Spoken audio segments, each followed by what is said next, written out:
মামা তোমার নামটা কি? বিপ্লব। মিথ্যা কথা কবা না। না, তুমি হিন্দু না মুসলমান? মুসলমান। তোমার কটা কথা বলে দিয়ে যাবো, কথা কটা যদি সত্য হয় সত্য বলবা তো? জি। একবার কও বিসমিল্লাহ, বিসমিল্লাহ, আরেকবার কও সুবহানাল্লাহ। সুবহানাল্লাহ। রাগ করলা? না, এই নামগুলো নিলে ভালো না ক্ষতি? ভালো। তোমার চারটে কথা বলে দিয়ে যাবো, কথা চারটে যদি সত্য হয় সত্যই বলবা, মিথ্যার আশ্রয় নিবা, আল্লাহর কাছে ঠেকা থাকবা। কি কইছি কথাটা বুঝতে পারছো? জি। মুখ পাকাও। তুমি এমন একটা ব্যক্তি যে কয় আইলো তার পিছেই যাও, গেলে পরে তোমার ক্ষতি হয়, লাভ হয় না। কথাটা ঠিক না বে ঠিক? ঠিক। রাগ করলা? না, না। যখন তোমার কাছে টাকা পয়সা থাকে তখন তোমার আপন বন্ধু বান্ধব কাছের মা ও বাবা মা থাকে। যখন তোমার কাছে টাকা পয়সা থাকে না, তোমার আত্মীয় স্বজন কোনো বন্ধু বান্ধব তোমার কাছে থাকে না। কথাটা ঠিক না বে ঠিক? ঠিক।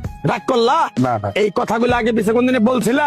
না। তুমি মানুষের পিছনে যায় হাজার হাজার টাকা পয়সা নষ্ট করো, তোমার পিছনে এসে কেউ 10টা টাকা ক্ষতি করে না। কথাটা ঠিক নেবে ঠিক? ঠিক, ঠিক। আরেকবার কও বিসমিল্লাহ, বিসমিল্লাহ, আরেকবার কও সুবহানাল্লাহ। সুবহানাল্লাহ। বিশ্বাসে বস্তু মিলে তর্কে বহুদূর। তোমার যে কথাগুলো বলছি সত্য বলছি না মিথ্যা বলছি?